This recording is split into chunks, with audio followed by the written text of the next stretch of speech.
Assalamualaikum warahmatullahi wabarakatuh.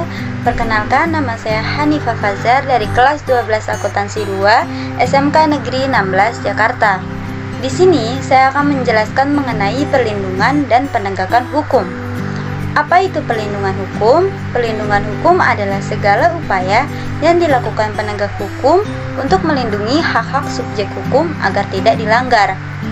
Suatu perlindungan dapat dikatakan sebagai perlindungan hukum apabila mengandung berbagai unsur-unsur, yaitu adanya perlindungan pemerintah terhadap warganya, jaminan kepastian hukum, dan berkaitan dengan hak-hak warga negara. Perlindungan hukum dibagi menjadi dua, yaitu perlindungan preventif dan represif. Perlindungan preventif adalah perlindungan yang diberikan oleh pemerintah untuk mencegah sebelum terjadinya pelanggaran. Sedangkan perlindungan represif adalah perlindungan akhir berupa sanksi seperti penjara, denda, atau hukum lain yang diberikan ketika sudah terjadi sengketa atau saat terjadinya pelanggaran. Pentingnya perlindungan dan penegakan hukum di Indonesia. Perlindungan dan penegakan hukum sangat penting untuk dilakukan karena dapat mewujudkan yang pertama, tegaknya supremasi hukum. Dengan tegaknya supremasi hukum, maka hukum memiliki kekuasaan yang besar dalam mengatur tindakan manusia. Yang kedua, tegaknya keadilan. Hukum memberikan keadilan untuk melindungi hak setiap warga negara tanpa memandang ras, agama, status, maupun jabatan subjek hukum. Yang ketiga, mewujudkan perdamaian. Dengan tegaknya hukum, maka keadilan dalam memastikan hak-hak setiap subjek hukum akan terwujud. Dengan demikian, perdamaian akan terwujud. Pengertian penegakan hukum.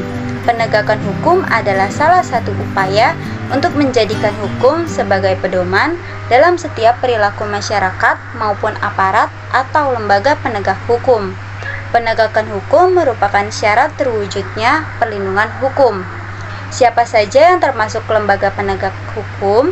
Yang pertama ada kepolisian, yang kedua ada kejaksaan, yang ketiga ada advokat, yang keempat ada hakim, yang kelima ada KPK. Contoh perilaku perlindungan dan penegakan hukum. Yang pertama, aparat kepolisian memelihara keamanan dan ketertiban masyarakat.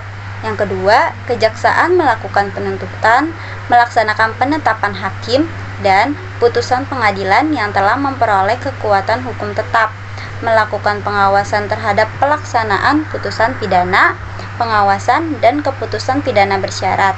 Yang ketiga, pengacara atau advokat memberi bantuan hukum kepada subjek hukum seperti membuat dan mengajukan gugatan, jawaban, tangkisan, sangkalan, mendesak segera disidangkan atau diputuskan perkaranya, dan lain-lain. Yang keempat, hakim menerima, memeriksa, dan memutuskan perkara hukum berdasarkan asas bebas, jujur, dan tidak memihak dalam sidang sesuai ketentuan perundang-undangan. Yang kelima, KPK melakukan pemberantasan tindak pidana korupsi, melakukan penyelidikan dan penyidikan, dan penuntutan terhadap tindak pidana korupsi. Contoh perilaku pelanggaran hukum yaitu yang pertama, melanggar tata tertib sekolah, yang kedua, melanggar tata tertib lalu lintas, dan yang ketiga, melanggar hukum pidana. Sekian dari saya, kurang lebihnya mohon maaf. Wassalamualaikum warahmatullahi wabarakatuh.